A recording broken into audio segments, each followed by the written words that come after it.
পা থেকে মাথা পর্যন্ত এতগুলো আঘাত।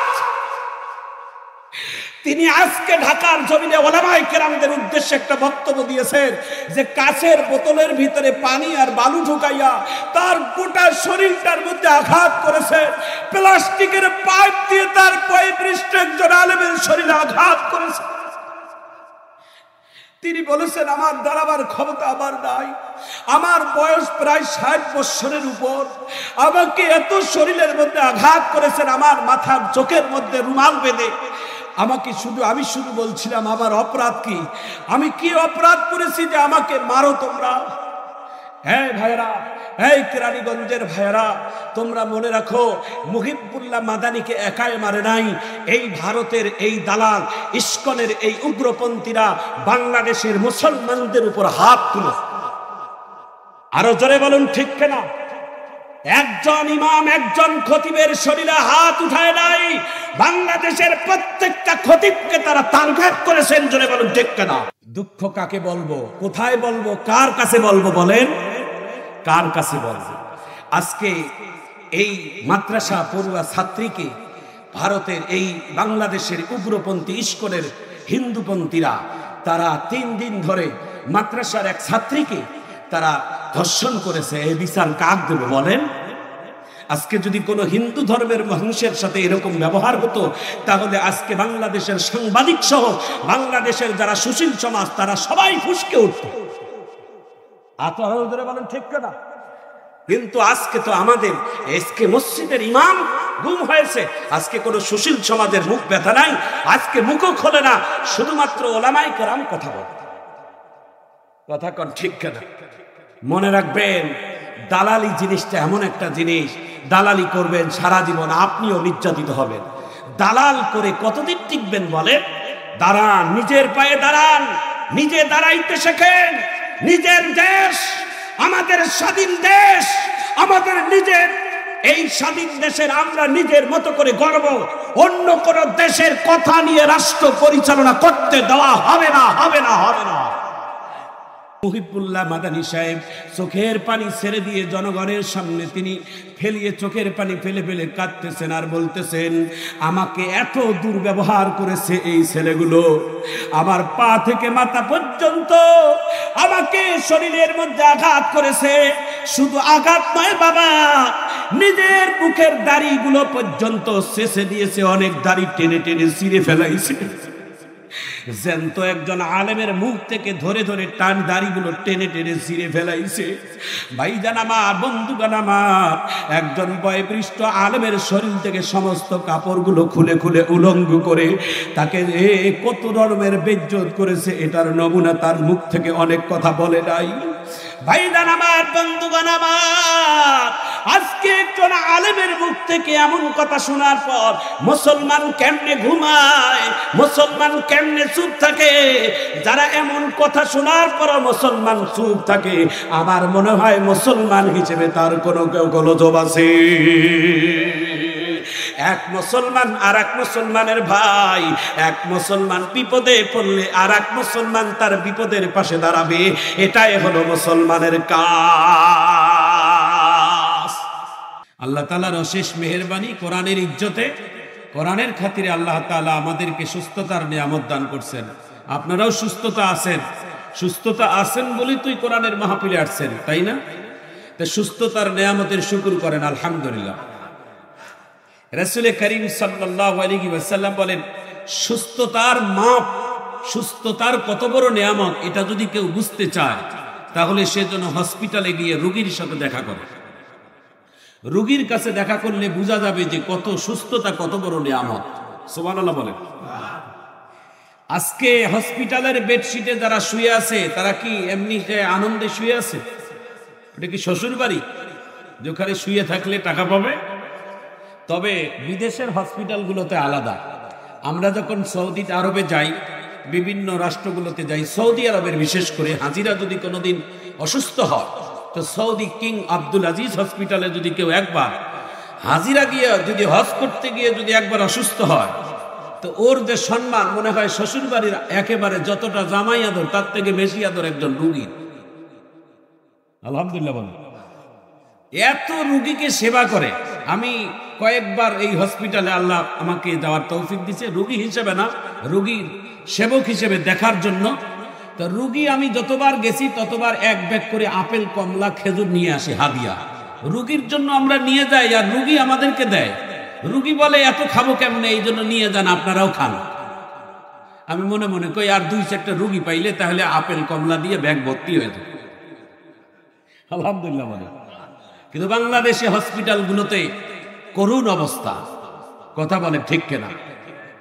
বাংলাদেশের ডাক্তারদের অবস্থানগুলো আল্লাহ তাআলা যেন ভালো করে দেয়। ব্যবসায়ী মন মানসিকতা আমি ক্যালকুলেশন করে আমি দেখছি বিদেশে, বিশেষ করে ইন্ডিয়া বা যারা থাইল্যান্ড, অনেক রাষ্ট্রের ডাক্তার থেকে আমাদের দেশের ডাক্তারদের মান যে কম তা নয়।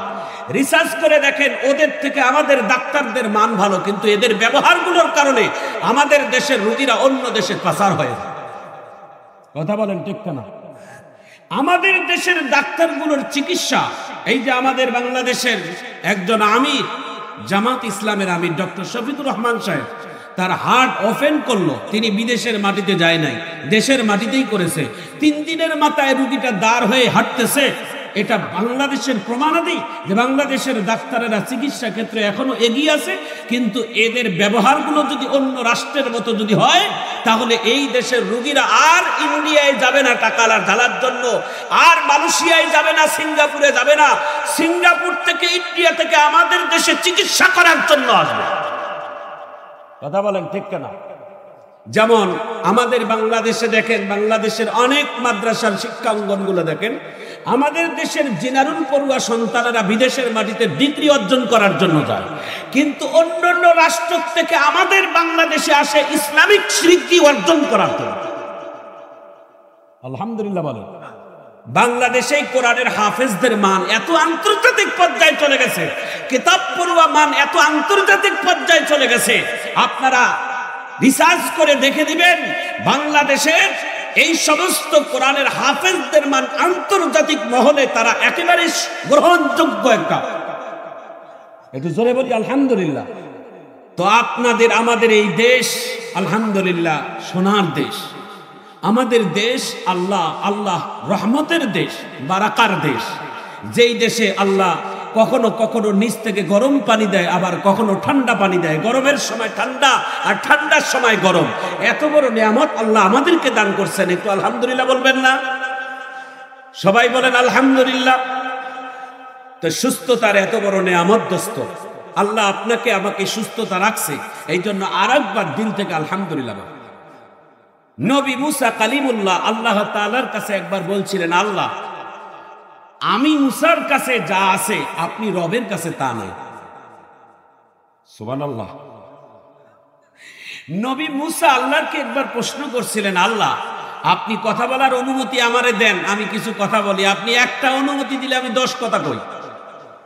সুবহানাল্লাহ বলে। আল্লাহ বলে বলো। মুসা বলে, আল্লাহ আমি মুসার কাছে যা আছে আপনি রবের কাছে তা নাই। আল্লাহ বলে, এই মুসা মুখ সামাল দিয়ে কথা বলো, তুমি মুসার কাছে যা আছে আমি রবের কাছে নাই, তার মানে কি আমি আল্লাহর কাছে কোন জিনিসটা নাই? মুসা বলে, আল্লাহ আমার কাছে মৃত্যু আছে, আপনার কাছে মৃত্যু নাই। কথা বলে ঠিক কিনা? আমি মুসা একদিন মরে যাব, কিন্তু আপনি রব কোনোদিন মরবেন না, আপনি অনন্তকাল, আপনার কোনো মৃত্যু হবে না। জোরে বলেন সুবহানাল্লাহ। সেই মুসা আল্লাহর কাছে একদিন বলছিলেন, আল্লাহ আমি আপনার একটা কথা বলি, আপনি অনুমতি দেন। বলে, এক কথা তো অনুমতি দিলে তুই 10 কথা বলিস। সুবহানাল্লাহ জোরে কর। রবের সাথে তার এত বড় কালেকশন, রবের সাথে তো আপনার আমারও কথা হয়, টের পান না মনে হয় না? রবের সাথে কথা বলেন না?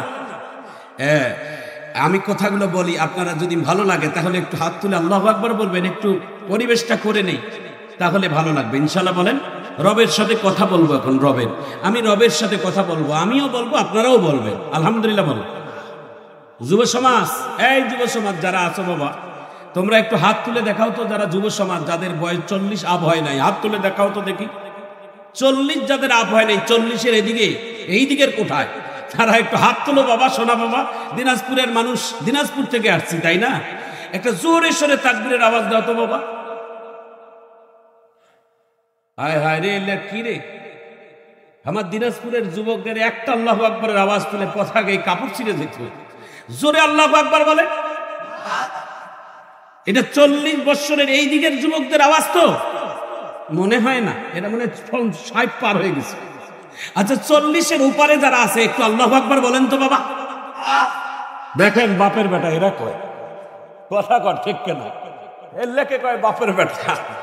দেখেন 40-এর উপরে যারা আছে, 40-এর উপরে আমিও গেছি ভাই, মনে হয় এরা যায় না চেংড়া মনে, আমার ভাই গেছে। আল্লাহু আকবার বলো।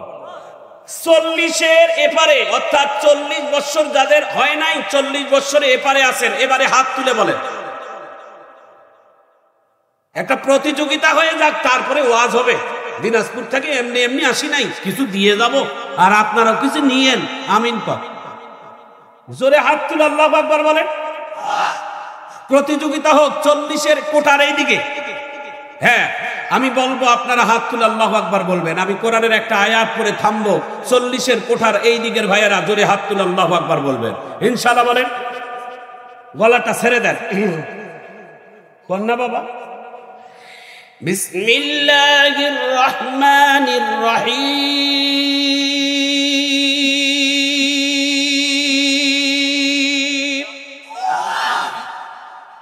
40-এর ওপারেরটা পরে হবে, বুঝছেন বাবা? এই দেখেন বুড়া বেটা অ্যাকশন নিয়ে আছে ভাই, কখন খালি দিবে হুজুর পারমিশন লাফাবে। আল্লাহু আকবার কর। আচ্ছা এই খেলার মাঠে যদি আমরা অংশগ্রহণ করি এটা লস হবে? এটা কি আর্জেন্টিনা ব্রাজিল? এই খেলা হচ্ছেন আল্লাহর খেলা। আল্লাহু আকবার মানে কি? আল্লাহ বড়, আল্লাহর থেকে বড় আর কেউ আছে? তাহলে জোরে বলবেন, এই যুব সমাজ, এই কোনের যুব সমাজ, ওইদিকে সব স্ট্রং ইয়াং জেনারেশন, সবাই হাত তুলে তাকবীর দিবেন 40-এর এপারে। আমি আল্লাহর সাথে কথা বলছি, আপনারাও বলবেন আমিন কর। আলহামদুলিল্লাহি রাব্বিল আলামিন আর রহমানির রহিম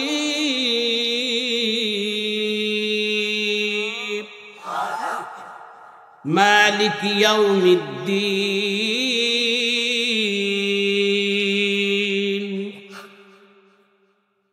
এটা হলো ওই 40-এর এপারের দল, তাই না দাদা? দাদা না কোন আমার দল থাকেন ভাই। আল্লাহু আকবার কর। আচ্ছা 40-এর ওপারে অর্থাৎ 40 বছর যাদের আপ হয়েছে, এবার খেলা দেখাবো ভাই। দিনাজপুরের কথা বোঝে আবাই, বোঝে যে খেলা হবে, আছে খেলা দেখার মানুষ আর আছে? 17 বছর খালি মুখ দিয়ে খালি খেলা হবে খেলা হবে, মাঠে নামি দেখো না খেলা হয় কেমন? একটু জোরে বলুন ঠিক কিনা? আজকে বাংলাদেশে দুঃখের সহিত একটি কথা বলতে চাই, আজকে বাংলাদেশে তোমরা হিন্দু ধর্মের ইস্কনের এই উগ্রপন্থী হিন্দুপন্থীরা তোমরা আমাদের মুসলমান ওলামায়ে কেরামদেরকে টার্গেট করেছো। তোমরা সত্যিকার খেলার মাঠে এসে নামো, এসে দেখো খেলার মাঠে কে জিতে কে হারে। কথা বলেন ঠিক কিনা? রাত্রের অন্ধকারে ওলামায়ে কেরামদেরকে নিয়ে ষড়যন্ত্র করলে বাংলার জমিনের ওলামায়ে কেরামেরা চিরনি অভিযান চালিয়ে তোদেরকে ধরে ধরে বাংলার জমিনে তোদেরকে পুতাইয়া রাখবে। আরো জোরে বলুন ঠিক কিনা? প্রিয় ভাইয়েরা আমার, প্রিয় বন্ধুরা আমার, মনে রাখবেন, ইস্কনদেরকে উদ্দেশ্য করে আমি বলতে চাই, বাংলাদেশের এই শান্ত দেশে ইস্কনের উগ্রপন্থীরা, আপনারা যদি গৌর গোবিন্দের মতো যদি আপনারা রূপ ধারণ করতে চান, এদেশের মুসলমানেরা শাহজালালের রূপান্তরিত হয়ে তাদের মোকাবেলা করতে প্রস্তুত। কারা কারা শাহজালালের সন্তান হিসেবে প্রস্তুত থাকতে চান? হাত উত্তোলন করে আল্লাহু আকবার, জোরে হাত তুলে আল্লাহু আকবারের আওয়াজ দেন। আল্লাহ যেন কবুল করেন, আমিন বলেন। আমরা শাহজালালের সন্তান। এক শাহজালাল হাজার হাজার গৌর গোবিন্দের সৈনিকদেরকে কতল করে ফেলেছে। কথা কন ঠিক করে। হাতিয়ার লাগে না, মুসলমানের হাতিয়ার লাগে না, মুসলমানদের বড় হাতিয়ারের নাম হচ্ছে ঈমান। একটু জোরে কন ঠিক না? এই ঈমানের শক্তি আমাদের কম না বেশি? আল্লাহ যেন কবুল করেন, আমিন বলেন। দুঃখের সহিত ঘটনাটা বলতে চাই, তারপরে আলোচনা করব। এই যে আমাদের গাজীপুরের একজন ইমাম যার বয়স 60 বৎসরের অধিক, 60 বৎসরের একজন বয়োবৃষ্ট আলেম, যার মুখে দাড়ি টুপি, কি সুন্দর নুরানি চেহারা, এই মানুষটা গত জুমায় ইসকনের বিরুদ্ধে কথা বলার কারণে তাকে একে একে 4টা চিঠি দিয়েছেন। প্রথম চিঠিটা আপনি বলে করেছেন, দ্বিতীয় চিঠিটা তুমি বলেছেন, তৃতীয় চিঠিটা তুই বলেছেন, চতুর্থ চিঠিটা এমন ভয়ঙ্কর কথা বলে চিঠি দিয়েছেন। চতুর্থ চিঠিটা দেওয়ার পরে দ্বিতীয় দিনের মাথায় এই মুরব্বী আলেমটাকে 3 দিনের মধ্যে গুম করে 3 দিন পর আমাদের দিনাজপুর জেলা পার হয়ে পঞ্চগড়ের হেলিপ্যাডে তাকে পায়ের মধ্যে শিকল, লোহার শিকল পরা অবস্থায় তাকে পাওয়া গেছে। ভাইজান আমার, বন্ধুগণ আমার, পা থেকে মাথা পর্যন্ত এতগুলো আঘাত। তিনি আজকে ঢাকার জমিনে ওলামায়ে কেরামদের উদ্দেশ্যে একটা বক্তব্য দিয়েছেন যে কাচের বোতলের ভিতরে পানি আর বালু ঢুকাইয়া তার গোটা শরীরটার মধ্যে আঘাত করেছে। প্লাস্টিকের পাইপ দিয়ে তার বয়োবৃষ্ট একজন আলেমের শরীরে আঘাত করেছে।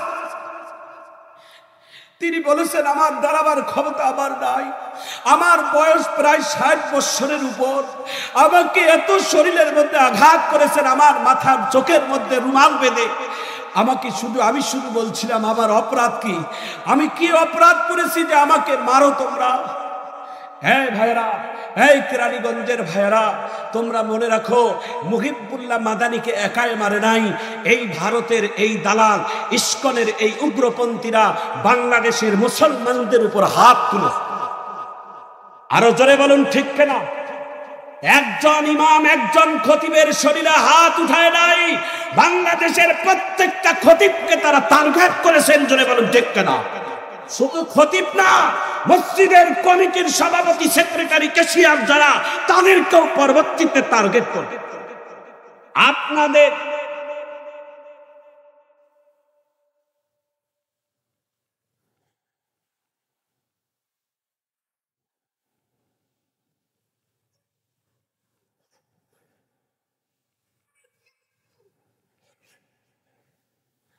আমার ভাইয়ারা, আমার বন্ধুরা, একজন মহল্লার ইমাম, একজন মহল্লার খতিব, আপনার দুঃখ সুখের খতিব যদি আজকে বিপদে পড়ে, আপনারা যদি তার পাশে না দাঁড়ান, আজকে খতিব গুম হয়েছে, আগামী দিনে আপনি মসজিদের মুতওয়াল্লি, সভাপতি, আপনি পরবর্তীতে টার্গেট হবে।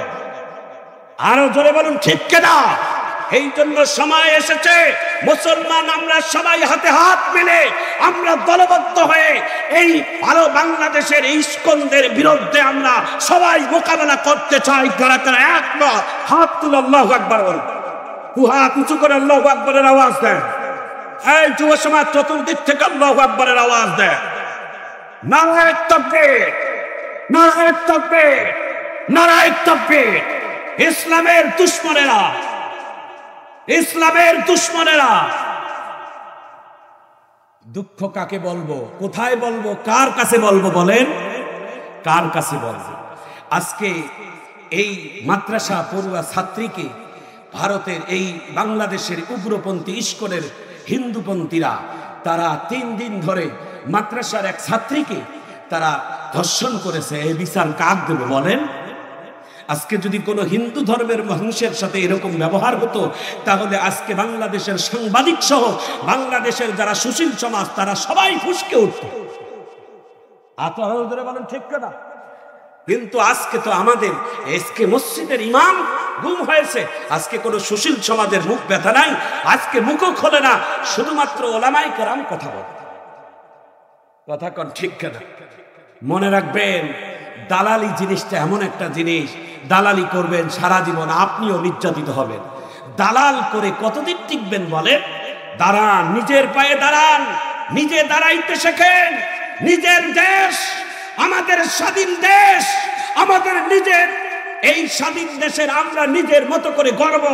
অন্য কোন দেশের কথা নিয়ে রাষ্ট্র পরিচালনা করতে দেওয়া হবে না, হবে না, হবে না। আল্লাহ যেন কবুল করেন, আমিন বলে। ভাইজান আমার, বন্ধুগণ আমার, মনের দুঃখ কাকে বলবো, ঘটনাটা আমি 1 মিনিটে বলে দেই। আজকের সেই বাংলাদেশের রাজধানী, বাংলাদেশের সেই ঢাকা গাজীপুরের আজকের মুহিবুল্লাহ বাবুনগরী চোখের মুহিবুল্লাহ মাদানী সাহেব চোখের পানি ছেড়ে দিয়ে জনগণের সামনে তিনি ফেলিয়ে চোখের পানি ফেলে ফেলে কাঁদতেছেন আর বলতেছেন, আমাকে এত দুর্ব্যবহার করেছে এই ছেলেগুলো, আমার পা থেকে মাথা পর্যন্ত আমাকে শরীরের মধ্যে আঘাত করেছে। শুধু আঘাত নয় বাবা, নিজের মুখের দাড়িগুলো পর্যন্ত শেষে দিয়েছে, অনেক দাড়ি টেনে টেনে ছিঁড়ে ফেলাইছে। জ্যান্ত একজন আলেমের মুখ থেকে ধরে ধরে টান দাড়িগুলো টেনে টেনে ছিঁড়ে ফেলাইছে। ভাইজান আমার, বন্ধুগান আমার, একজন বয়োবৃষ্ট আলেমের শরীর থেকে সমস্ত কাপড়গুলো খুলে খুলে উলঙ্গ করে তাকে কত রকমের বেইজ্জত করেছে, এটার নমুনা তার মুখ থেকে অনেক কথা বলে নাই। ভাইজান আমার, বন্ধুগান আমার, আজকে একজন আলেমের মুখ থেকে এমন কথা শোনার পর মুসলমান কেমনে ঘুমায়, মুসলমান কেমনে চুপ থাকে? যারা এমন কথা শোনার পর মুসলমান চুপ থাকে, আমার মনে হয় মুসলমান হিসেবে তার কোনো গোলযোগ আছে। এক মুসলমান আর এক মুসলমানের ভাই, এক মুসলমান বিপদে পড়লে আর এক মুসলমান তার বিপদের পাশে দাঁড়াবে, এটাই হলো মুসলমানের কাজ।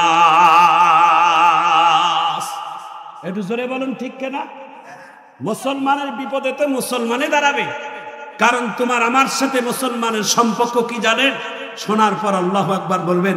আপনার আমার সাথে সম্পর্ক হলো বাইতুল্লাহ, আপনার আমার সাথে সম্পর্ক হলো আল্লাহর কোরআন, আপনার আমার সম্পর্ক, আপনার আমার সাথে সম্পর্ক হচ্ছেন কালেমা, আপনার আমার সাথে সম্পর্ক হচ্ছে ওই মদিনার আল্লাহর রাসূলের, আপনার আমার সাথে সম্পর্ক হচ্ছে, সব থেকে বড় পরিচয় হচ্ছে আপনি যেই মারা গেলে যেই কালেমা, যেইভাবে তাকবীরে জানাজা নামাজ হবে, যেই রঙের কাপড় হবে, আমি মারা গেলেও সেই রঙের কাপড় পরিধান করাইয়া 3.5 হাত মাটির নিচে পৌঁছাই দিবে। এটা হচ্ছে আপনার আমার সাথে সব থেকে পরিচয়। জোরে বলুন ঠিক না? হৃদয় বিদরক একটু কথা বলি, তারপরে আপনারা দিলটা নরম করে দিবেন, তারপরে বিস্তারিত আলোচনা হবে ইনশাআল্লাহ। আপনারা বেজার হচ্ছেন না তো? যুব সমাজ সবাই মিলে একটু তাকবীর দিবেন, দুটি দল, তারপরে আমি আলোচনা করব। আমিন বলেন। যারা দুটি দল একসঙ্গে চুপখান আগে আমরা তাকবীর দিলাম, একটা হলো 40-এর কোঠার দিকে আর একটা হলো 40-এর কোঠার ওদিকে, আমরা দুই দলে যদি একসঙ্গে হয়ে ইমানের যজবান হয়ে আমরা যদি আল্লাহর নামে স্লোগান দেই, তাহলে বাতিলেরা আতঙ্ক হবে, বাতিলেরা ভয় পাবে। জোরে বলুন ঠিক ঠিক? দেখি কত জোরে আল্লাহু আকবার বলেন। আমি এখন কোরআনের সূরাতুল ফাতিহা বলে আল্লাহর সাথে কথা বলবো, কারণ এখানে ওলামায়ে কেরাম আছে। সূরাতুল ফাতিহা হচ্ছেন কোরআনের মা, সূরাতুল ফাতিহা হচ্ছেন উম্মুল কোরআন, অর্থাৎ কোরআনের মা। সুবহানাল্লাহ বলেন। এই সূরার ভিতরে 7টা আয়াত আছে। জোরে বলেন কয়টা? 7টা আয়াতকে আল্লাহ 3 ভাগ করেছেন। একটি ভাগ আল্লাহ নিজের জন্য রাখছেন, আর একটি ভাগ আল্লাহ বান্দাবান্দির জন্য দিয়েছেন, আর একটি ভাগ আল্লাহ মাঝামাঝি করে রাখছেন, বান্দারও জন্য রাখছেন আবার আল্লাহরও জন্য রাখছেন। একটু চিৎকার দিয়ে আল্লাহু আকবার। এই সূরা ফাতিহার কয়টা আয়াত আছে? 7টা আয়াত। আমি 3টা আয়াত তেলাওয়াত করে থামবো। দুই দলে একসঙ্গে হাত তুলে তাকবীর দিবেন, তারপরে আলোচনা হবে ইনশাআল্লাহ। আলহামদুলিল্লাহি রাব্বিল আলামিন আর রহমানির রহিম মালিকি ইয়াউমিদ্দিন।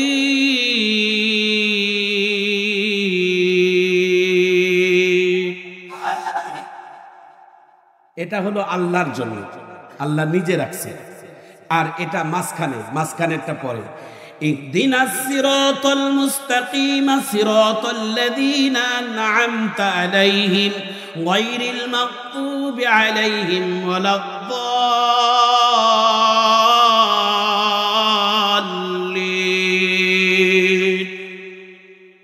এটা আল্লাহ তাআলা বান্দাবান্দীদের মাঝে বন্টন করছেন।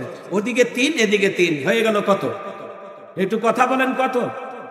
এখন মাঝখানে আল্লাহ একটা রাখছে, একটা আয়াত, এটা মাঝামাঝি করে রাখছেন, আল্লাহর জন্য হাফ, বান্দার জন্য হাফ। সুবহানাল্লাহ বলেন। এই আয়াতটা শোনার পর জোরে সোরে একটা তাকবীর হবে, এরপরে আলোচনা ধারাবাহিক ভাবে হবে ইনশাআল্লাহ। শক্তি কি কমে গেছে? তাহলে শক্তি দিয়ে বলবেন, ইয়্যাকা না'বুদু ওয়া ইয়্যাকা নাস্তাঈন।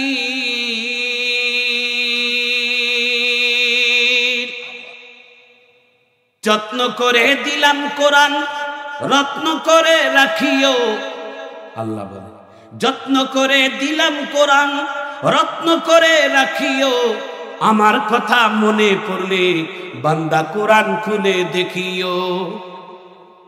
কোরআন পড়ো, কোরআন পড়ো, কোরআন পড়িও না গো ভুল, কোরআন পার করিবে ফুলসেরাতের পুল।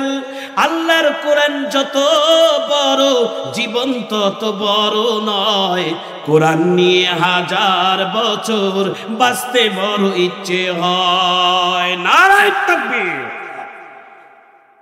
এই যুব সমাজ, এই যে কোরআনের একটা আয়াত পড়বেন, যখন আয়াত পড়ে থামবেন, ওই যে গোল চিহ্নটা দেখেন না, ওটা হলো কোরআনের স্টেশন। সুবহানাল্লাহ বলেন।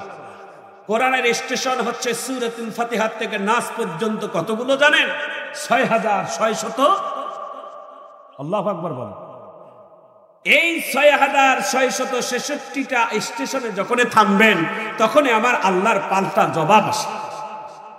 অর্থাৎ কোরআন যখনই পড়বেন আর যেখানে থামবেন, ওইখান থেকে আমার আল্লাহ আপনার কথার জবাব দিয়ে দেন।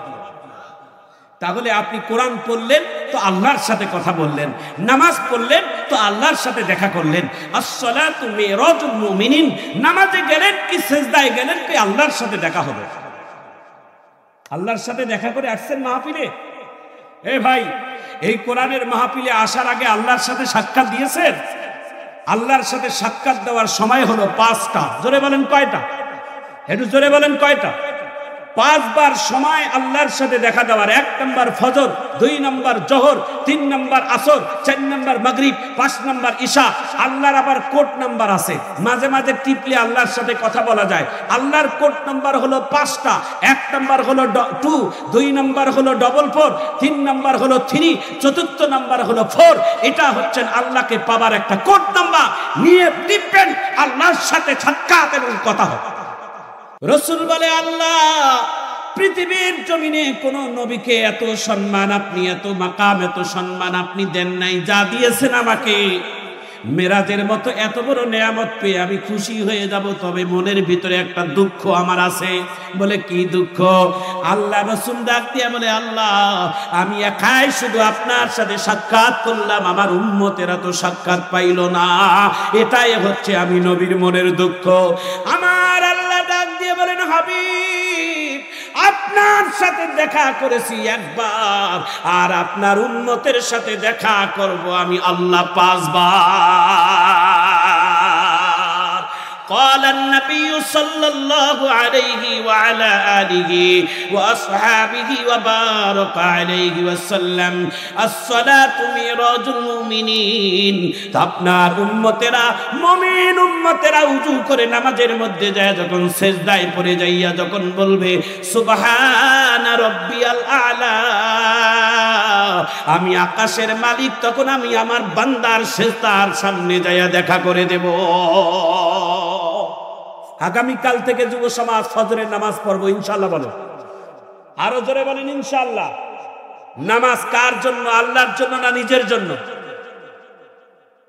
প্রিয় ভাইয়ারা আমার সবিনয় অনুরোধ, যারা রাস্তায় দাঁড়িয়ে আছেন, রাস্তায় না থেকে আপনারা ভিতরে আসেন। একটু পরে দেখবেন আল্লাহ তাআলার রহমত বর্ষিত হবে। একটু জোরে বলেন আমিন। সবাই নামাজ পড়া দরকার আছে না নাই? কয় ওয়াক্ত? 4। ম্যাক্সিমাম মানুষ 4 ওয়াক্ত পড়ে ফজর বা কথা কর, ঠিক কিনা?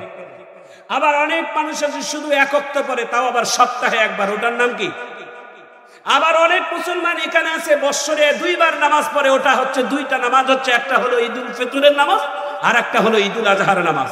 এটা কি মুসলমান দাবি করা যাবে? একটু জোরে বলেন, দাবি করা যাবে? মুসলমান সেটাকে বলে যিনি দৈনিক দিনে রাতে 5 বার আল্লাহর ঘরে হাজিরা দেয়। আল্লাহর ঘরে হাজিরা দেওয়ার নাম হচ্ছে নামাজ। সুবহানাল্লাহ বলেন। সরকারি চাকরিজীবী, বেসরকারি চাকরিজীবী যত কর্মচারী আছে, স্কুল কলেজ ভার্সিটি, সবার একটা হাজিরা খাতা আছে না নাই? জোরে বলেন আছে না নাই? আপনার আমারও জন্য আল্লাহ একটা হাজিরা খাতার ব্যবস্থা করছেন। তবে ওদের দুনিয়ার হাজিরা খাতায় খাতা কলমে লেখা হয়, কিন্তু আল্লাহর হাজিরা খাতায় খাতা কলম লাগে না। এটা খাতা কলম এমন একটা ব্যবস্থা আল্লাহ তাআলা করেছেন, বলে কলমের নাম হচ্ছেন তোমার কপাল, আর খাতা হচ্ছেন আমার জমি। সুবহানাল্লাহ বলেন। কথা বুঝেছেন ভাই? এই পিছনের ভাইয়েরা বুঝেছেন? আল্লাহকে হাজিরা দেওয়ার নমুনা হচ্ছেন আল্লাহকে হাজিরা দিতে গেলে কলম খাতায় দিয়ে হয় না ভাই। আল্লাহকে হাজিরা দিতে গেলে দুইটা জিনিস, একটা হলো তোমার কপাল, আর একটা হচ্ছেন আল্লাহর জমিন। যখন তুমি জমিনের মধ্যে যায় কপালটা ঠেকাইয়া বলবা সুবহান রাব্বিয়াল, বলেন না ভাই জোরে সুবহান রাব্বিয়াল। আমার এই জবান থেকে আল্লাহর পবিত্রতা নামের ঘোষণা যখনই দিলাম, আর আমার এই কপালের মধ্যে জমিনটা লাগার সঙ্গে সঙ্গে আমার কপাল লাগলো, নাক লাগলো, হাত লাগলো, দুই পায়ের হাঁটু লাগলো, পায়ে লাগলো, 5টা অঙ্গ জমিনের মধ্যে লাগে তো, তাই না? যারা চেয়ারে পড়েন তাদের কয়টা অঙ্গ লাগে বলেন তো? লাগে। চেয়ারে নামাজ পড়ার অভ্যাস করবেন না। আল্লাহ তার দোয়া করবেন, আল্লাহ যতদিন বেঁচে থাকি আমি যেন নিজের সেজদায় যেন নামাজে লুটিয়ে পড়ে সেজদা দিতে পারি। আমিন কর। আমি বলি নাই যে চেয়ারে নামাজ একেবারে রাখবেন না, এটা না। আমি বলছি অনেক সুস্থতা মানুষ চেয়ারে নামাজ পড়ার অভ্যাস। কথা কোন ঠিক কিনা? এটা যে স্টাইল এসে গেছে। মসজিদের সভাপতি, মসজিদের প্রতিষ্ঠাতা, মসজিদের যিনি সব থেকে বড় দাতা, তার নামে একটা চেয়ার থাকবে, সেই চেয়ারটা মসজিদের এক কোণের মধ্যে। আর আমাদের মসজিদের খতিবেরা এটা জোর গরম দিয়ে কথাও বলে না যে মসজিদের চেয়ার রাখা যাবে না। কথা কোন ঠিক করে? মসজিদের মধ্যে দুটি জিনিস অভ্যাস, একটি হচ্ছেন একটা সভাপতির জায়নামাজ একেবারে ইমামের পিছনে, আর একটা চেয়ার মসজিদের সেক্রেটারি মসজিদের কোণে। কথা কোন ঠিক করে? মসজিদের সভাপতি, সেক্রেটারি, প্রতিষ্ঠাতা যদি একটা জায়গায় জায়নামাজ বিছাই রাখে, ওই জায়নামাজটা আগামীকাল আপনারা উঠাই দিবেন, সওয়াব হবে। কারণ ওই জায়নামাজটা শুধু মসজিদের সভাপতি, সেক্রেটারির একটা জায়গায় বরাদ্দ না, ওই জায়নামাজের মধ্যে এই সমাজের একজন ভ্যান চালক, রিক্সা চালক নামাজের অধিকার আছে। কথা বলেন ঠিক কিনা? আপনি একটা জায়নামাজ বিছাইয়া একেবারে ইমামের পিছনে নামাজ আদায় করবেন, আপনার মুখে দাড়ি নাই, টুপি নাই, উজু নাই, গোসল নাই, টাকা দিলেই শুধুমাত্র মসজিদের সভাপতি আর সেক্রেটারি। কথা কর, হাতের জোরে কর। মসজিদের ইমামের পিছনে তিনি থাকবে যার এই যোগ্যতা থাকবে। বলে কেমন? মসজিদের ইমাম কোনো কারণে উজু নষ্ট হতে পারে। কথা কর না কেন? মসজিদের ইমামের কোনো কারণে বেহুশ হইতে পারে, মসজিদের ইমাম কোনো কারণে অজ্ঞান হতে পারে, মসজিদের ইমাম যদি কোনো কারণে বেহুশ হয়, উজু নষ্ট হয়, মসজিদের ইমামের পিছনে যিনি মুয়াজ্জিন তিনি যে সামনে নামাজ পড়বে। এমন যোগ্যতা যার থাকবে তিনি হবেন ইমামের পিছনে দাঁড়াবার অধিকারের যোগ্যতা। কথা কান ঠিক কেন? আর ইমামের পিছনে আপনি দাঁড়াইছেন, আপনি যদি নামাজ না পড়াইতে পারেন তাহলে অবস্থাটা কি হবে? নামাজটা তো সবারই বিফলে যাবে। একটু জোরে কন ঠিক কেন? এদের মাঝে মাঝে বক্তৃতায় বলে থাকি, সৌদি আরব থেকে এক লোক আসছে, এসে একেবারে লাল রুমাল, জুব্বা, পাঞ্জাবি একেবারে পরে, একে যেখানে বলে চায় সেখানে শুধু আরবিতে কথা বলে। কেমনে করে? এক ওয়াক্ত নামাজের মাগরিবের নামাজে গেছে, ওই ইমাম সাহেব আসে নাই। পাবলিক কয় সর্বনাশ, ইমাম আসে নাই, তা কাকে দেওয়া যায়? ওই জুব্বাওয়ালাকে ধরে সায় নামাজে দাঁড় করে, যেটা লম্বা জুব্বাওয়ালা, বোঝেন না? কেবলমাত্র সৌদি আরব থেকে হাইয়াকুমুল্লাহ, জাযাকুমুল্লাহ, বারাকাল্লাহ, কাইফা হাল, ওকে দিছে যায় নামাজে দাঁড় করে। ও সূরা ফাতিহা ছাড়া আর কিছুই জানে না, খালি জুব্বাটাই পড়ছে। এখন সূরা ফাতিহা পড়ার পর তিনি বলতেছে, আমি এখন সূরা ফাতিহার পর কোন সূরা বলবো এটা আমার এখন জানা নাই। কোন মতে একটা কোন মাত্র সূরা পড়ে সেজদাত গেছে। সেজদায় যাওয়ার পরে তিনি চিন্তা করলো, ঠেলি ঠুলি এক রাকাতে একটা সেজদা, একটা আয়াত, একটা সূরা দিয়ে না পড়লাম, দ্বিতীয় রাকাতে কোন সূরা পড়বো এর আমার কাছে আর থলিতার কিছুই নাই, এর মধ্যে আমি কাম সারি ফেলি। দ্বিতীয় রাকাতে আর কোন থলিতে নাই, এই জন্য ওই সেজদার মধ্যে ইমাম সাহেব যা করার করছে। পাবলিক কয় সর্বনাশ, এই ইমাম তো দেখি আল্লাহর ওলি, কেবলমাত্র কাবা শরীফ থেকে আসলো, এতক্ষণ সেজদায় ওর মধ্যে কিছু দুষ্ট মুসল্লি আছে না। ইমাম সাহেব দেখি তো আবার কি হলো, উঠে দেখে ইমামের জায়নামাজ ফাঁকা, মানে ইমাম নেই। এরকম অবস্থাও আমাদের সমাজে হয়। একটু জোরে বলুন ঠিক কিনা? চেহারা দেখে, পোশাক দেখে মানুষকে নির্ণয় করা যায় না ভাই। মানুষের ব্যবহার আর গুণ দেখেই, মানুষের সার্টিফিকেট, মানুষের যোগ্যতা দেখেই জায়নামাজে দাঁড় হতে হয়। জোরে বলুন ঠিক কিনা? ভাই এটা সাধারণ জিনিস না ভাই। ইমামতির যোগ্যতাটা আপনারা এত সহজ মনে করেন না ভাই, ইমামতিটা এত সহজ না ভাই। সূরা ফাতিহা আপনিও জানেন, আমিও জানি, সূরা ইখলাস আপনিও জানেন, আমিও জানি। তবে ইমামতির যোগ্যতা সবার মধ্যে হয় না ভাই, এটা অনেক বড় ওজনের জিনিস ভাই।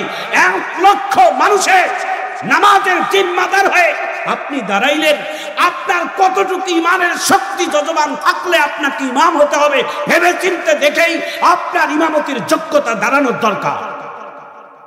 এই সমাজে যারা হকের পথে কথা বলতে চায় না, যারা বাতিলের বিপক্ষে কথা বলতে চায় না, মুহিবুল্লাহ মাদানির মতো যারা হকপন্থী হতে চায় না, এমন ইমামদের দায়ের মাঝে দাঁড়ার অধিকার বাংলার জমিনে না।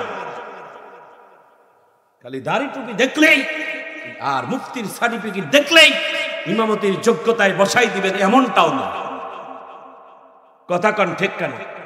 সমাজে একটা কথা আছে, একটা রচিত আছে, কথাটা বলছি। আমি কি খুব কড়াকড়ি কথা বলছি? আপনারা কি বেজার টেজার হচ্ছেন নাকি? কথা কন না কেন? আচ্ছা, আমার কথায় কি আপনারা বুঝতে পারেন? আমরাও তো সারা বাংলাদেশ ঘুরি বাহে, দিনাজপুরের মানুষ, আমরা তো সারা দেশেই ঘুরি, সারা দেশের কিছু কথাও বলি, আপনাদেরকেও কিছু রস টস দিয়ে কথা বলবো ইনশা। বেজার টেজার হচ্ছে নাকি দাদা? এরা তো অনেক যোগ্যতাপূর্ণ আলেম, এই এলাকার এত যোগ্যতাপূর্ণ আলেমদের মাঝে আমার মতো একটা নগণ্য জঘন্য ছোট্ট মানুষকে আপনারা এখানে আনি দাওয়াত করছেন, এটা নিঃসন্দেহে আমার রিজিক আছে আল্লাহর পক্ষ থেকে। একটু জোরে কর ঠিক কেন? আল্লাহ যেন কবুল করেন, আমিন বলেন। আচ্ছা, একটু একটু ফাইনাল খেলা খেলি, তারপরে বাকি ওয়াজ হবে ইনশাল্লাহ বলেন। বর্তমান এই খেলার রেফারি আমার বড় ভাই, যে মুরব্বী আমিন কর। 40-এর কোঠার এদিকে যারা সবাই হাত তুলে দেখান, তারা দেখান ইনশাল্লাহ কর। এই যুব সমাজ, এটাই ফাইনাল। জোরে সোরে একটা তাকবীর দেন, নারায়ে তাকবীর। একেবারে মাঠ শেষ, জোরে বলেন নারায়ে তাকবীর। 40-এর এদিকে, 40-এর ওদিকে যারা সবাই হাত তুলে একটা স্লোগান দিবেন। এখন না, আমি বলবো আপনারা দিবেন নারায়ে তাকবীর। মানে আমার দল মনে হয় বেশি হচ্ছে। এটা ফাইনাল এখন, আর এটা সেমিতে রাখলাম, একেবারে ওয়াজের শেষে এটা ফাইনাল হবে। একটু জোরে কোন আল্লাহু আকবার, আরো জোরে কোন আল্লাহু আকবার। ভাইজান আমার, বন্ধুগণ আমার, রাসূল বলেছেন একজন মুসলমান আর একজন মুসলমানের ভাই, ভাই শুধু মায়ের পেটের ভাই হলে হয় না। আপনার আমার সাথে সম্পর্ক হলো বাইতুল্লাহ। আপনি যেই কিবলার দিকে ঘুরে নামাজ আদায় করেন, আমিও সেই কিবলার দিকে ঘুরে নামাজ আদায় করি। আপনি যেই কোরআন মানেন, আমিও সেই কোরআন মানি। আপনিও যেই নবী মানেন, আমিও সেই নবী মানি। আপনি যে ধর্মকে বিশ্বাস করেন, আমিও সেই ধর্মকে বিশ্বাস করি। সুতরাং আপনার আমার সম্পর্ক বড় দামি সম্পর্ক। একটু চিৎকার দিয়ে জোরে বলুন ঠিক কিনা? মদিনার ভিতরে বিশাল একটা বিচার শুরু হয়ে গেছে। বিচারপতি হলেন হযরতে উসমান রাদিয়াল্লাহু তাআলা আনহু। আর ওই বিচারের সভাপতি যিনি দেখছেন, পরিচালনা করতেছেন, তিনি হচ্ছেন অদ্য পৃথিবীর খলিফা, রাষ্ট্রীয় শাসক, যার নাম হযরতে আমিরুল মুমিনিন উমর রাদিয়াল্লাহু তাআলা আনহু। তিনি বিচার দেখতেছেন। বিচারপতির নাম হচ্ছেন হযরতে আলী। একটু চিৎকার দিয়ে জোরে বলা যায় না আল্লাহু আকবার? এত ইনসাফের বিচার পৃথিবীর জমিনে আর কারো ছিল না, যে ইনসাফের বিচার করেছেন হযরতে উসমান, হযরতে আলী, যার ব্যাপারে রাসূল বলেছেন আনা মদিনাতুল ইলমি ওয়া আলীউন বাবুহা। আমি নবী হচ্ছি ইলমের শহর, আর ওই শহরের মেন দরজা হচ্ছেন হযরতে আলী। আর যিনি ওই মসজিদের যিনি খতিব ছিলেন এবং রাষ্ট্রের শাসক ছিলেন, যার নাম হযরতে উমর। হযরতে উমরের ব্যাপারে রাসূল বলেন قال النبي صلى الله عليه وسلم لو كان بعدي نبي لكان عمر। আমি নবীর পরে যদি কেউ নবী হতো, তাহলে একজন সাহাবায়ে কেরামের মধ্যে নবী হওয়ার যোগ্যতা ছিল, তার নাম হচ্ছেন হযরতে উমর। এর জোরে কোন আল্লাহু আকবার। বিচার একটা খুনের বিচার আসছে মদিনার ভিতরে, মসজিদে নববীর ভিতরে বিচার হয়। সেই জামানায় মসজিদে বিচার হতো, সুবহানাল্লাহ। সেই জামানা বিচার হতো কোথায়? এখন পারবেন বিচার করবেন? বিচার করে কারা? মনে কিছু নেবেন না, যাই পয়ের পুটকিত ব দিতে পারে না, কথা কর না কেন? যে আলিফ পাতা পড়তে পারে না ওই বিচার করে। বিচার করবেন ওই লোক যিনি কোরআনের তাফসীর করার যোগ্যতা যার মধ্যে আছে। কারণ কোরআন দেখে দেখে তো বিচার করতে হবে, এটা মুসলমানের শাসন, মুসলমানের আইন। এই কোরআনটার মধ্যেই লেখা আছে কিভাবে বিচার হবে। একটু চিৎকার দিয়ে ধরে কোন ঠিক কেন?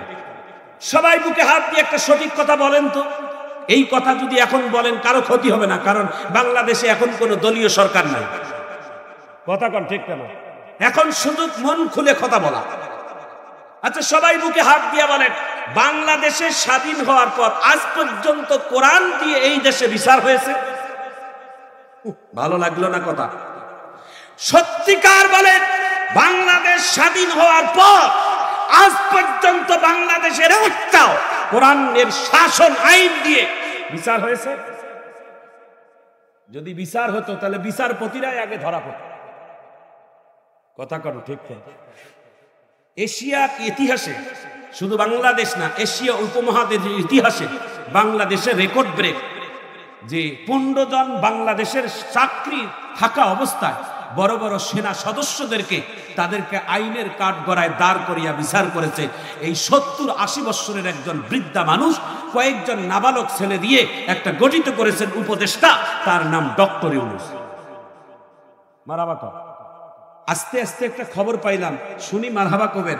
পরবর্তীতে পৃথিবীর জাতিসংঘ অধিবেশন আছে না, জাতিসংঘের একটা পরবর্তীতে মহাসচিব নির্বাচিত হবে সারা পৃথিবীর বড় বড় রাষ্ট্র শাসকদের মধ্যে থেকে একজন। তার মধ্যে একাধিক ভোট পেয়েছে বাংলাদেশের ডক্টর ইউনূস। হয়তো সম্ভাবনা থাকতেও পারে, কপালে যদি লাগে তো ডক্টর ইউনূস পরবর্তীতে জাতিসংঘের মহাসচিব হওয়ারও নসিব হতে পারে। তাহলে নিঃসন্দেহে এটা ভালো না খারাপ? একটু জোরে বলেন, ভালো না খারাপ? ভাইজান, আল্লাহর কসম করে বলি, যদি বাংলাদেশে ইনসাফের বিচার হতো, যদি ইনসাফের বিচার হতো, তাহলে আর বাংলাদেশে একটাও কোনোদিন ধর্ষণ করতো না, কথা কন না কেন? সন্ত্রাসী, চাঁদাবাজি, এরকম টেন্ডারবাজি বাংলাদেশে হতো না, সবাই লাঠির মতো টনটন হয়ে যেত।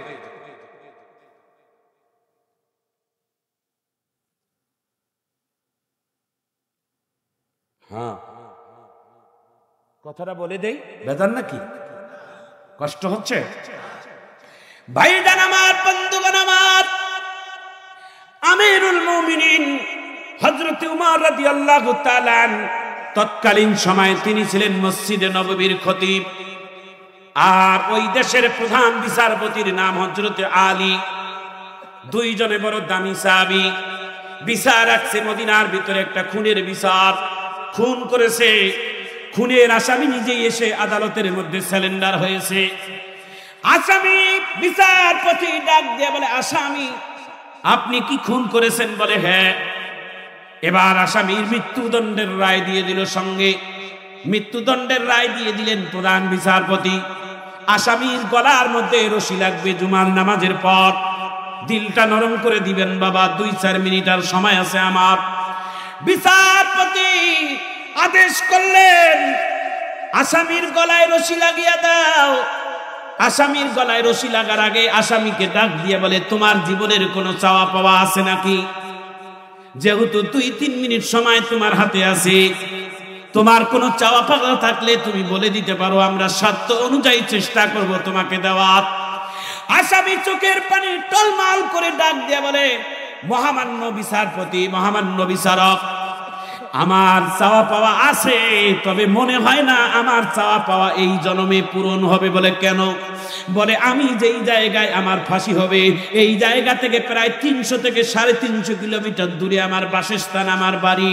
আমার ওই বাড়িতে আমার কিছু লেনদেনের পাওনা আছে।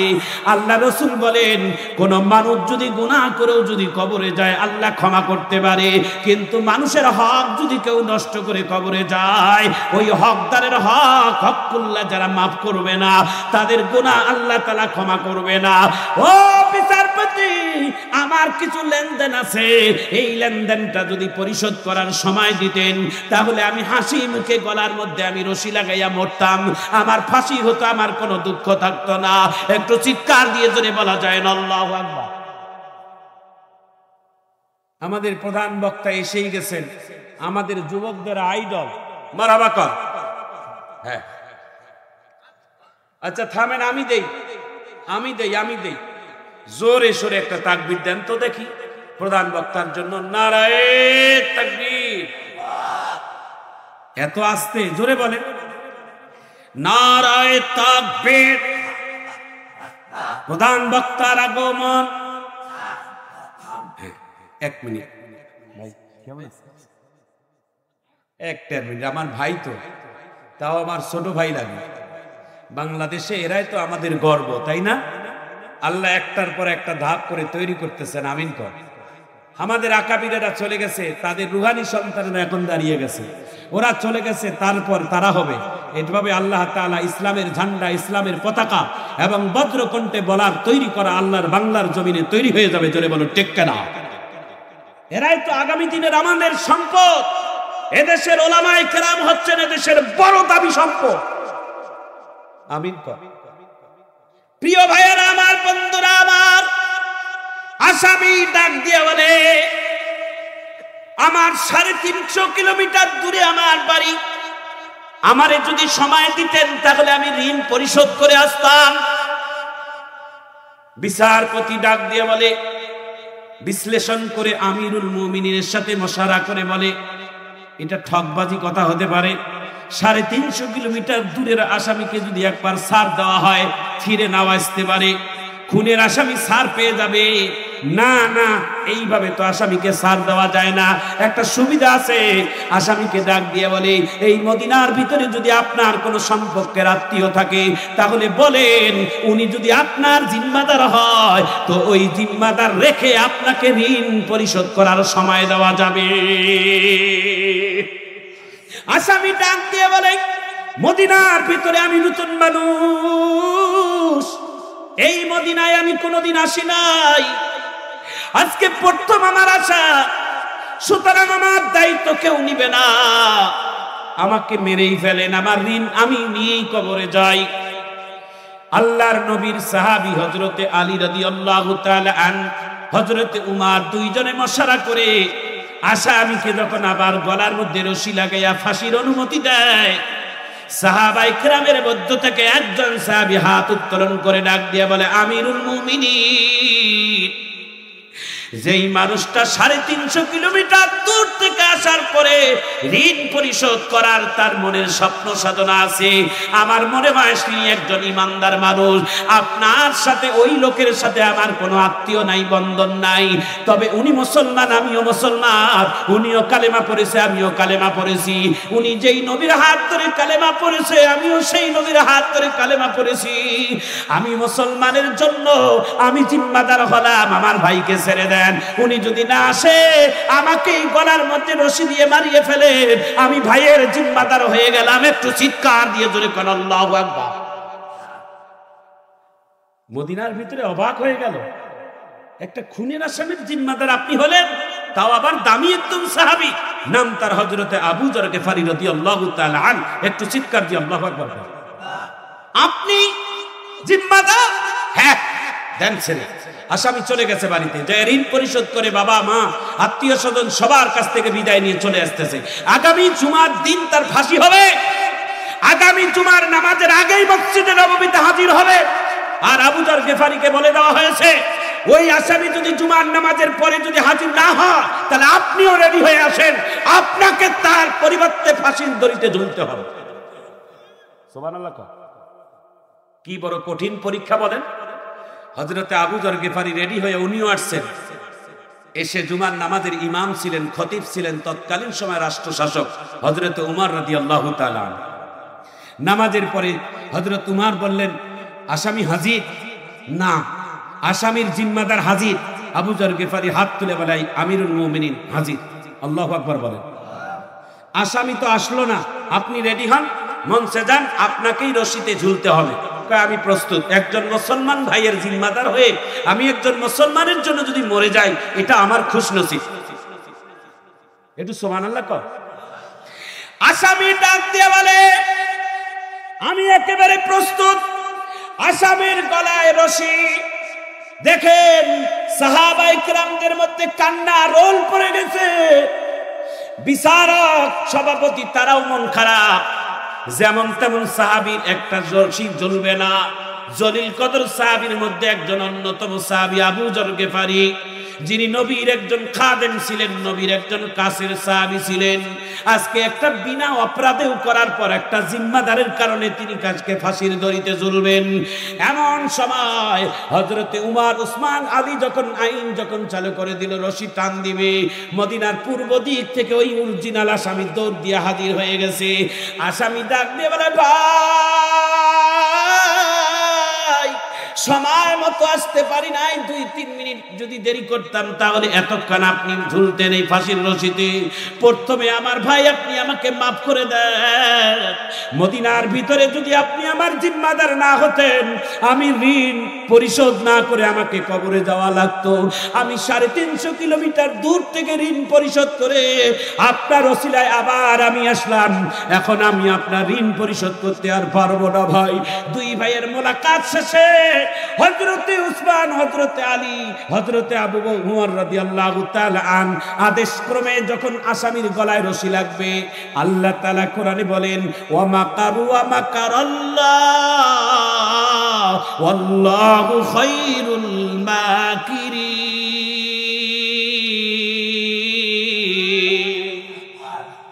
ও মুসলমান ভাইরা, যে আসামির মৃত্যুর সময় আছে আর মাত্র 1 মিনিট, আসামির গলায় দড়ি লাগছে, রশিটা টান দিলেই খালি ঝরবে আর মরবে। এমন সময় আসামির বিপক্ষে যারা বাদী, 2টা সন্তান ডাক দিয়ে বলে, আমিরুল মুমিনিন, বিচার দিয়েছি আমরা 2 ভাই, হত্যা হয়েছে আমার বাবা। এতক্ষণ যা দেখলাম সবই বিবেচনা করে দেখলাম, যেই মানুষটা 350 কিলোমিটার দূর থেকে যাইয়া আবার ফিরে আসে বাবার হত্যার জন্য, ফাঁসিতে ঝুলার জন্য, আমার মনে হয় আমার বাবাকে এই মুসলমান কোনোদিন তার জানা সত্ত্বেই তিনি ইচ্ছা করে হত্যা করে নাই। কোনো না কোনো একটা ঘটনা ঘটেছে। আমরা বাবার বাবার সন্তান হিসেবে আমরা মামলা উদ্র করে নিলাম। আজকে মদিনার ভিতরে আমাদের কেউ নাই, এই ভাইটাকে আমাদের কাছে দেন। আজ থেকে মদিনার ভিতরে আমরা 3 ভাই মিলে এই সমাজের মধ্যে বসবাস করব। একটু আমিন বলে। তাহলে মুসলমানের হাতে হাত মিলে এক হওয়ার দরকার আছে না নাই? জোরে বলেন, আছে না নাই? একটা সেকেন্ডের জন্য সবার সাথে হাত মিলান তো দেখি, মিলান। 1 মিনিট একটু দাঁড়ান না ভাই, দাঁড়ান 1 মিনিট একটু দাঁড়ান সবাই। আমি শুধু দিনাজপুর থেকে আসছি, একটু দেখি সবাইকে একটা করে বুকে জড়াই নেন।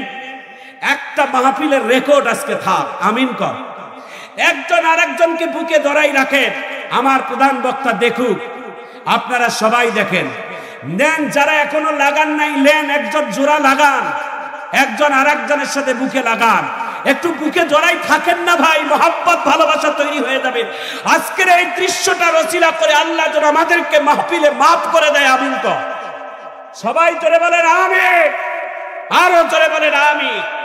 ওয়া আখিরু দাওয়ানা আনিল হামদুলিল্লাহি রাব্বিল আলামিন।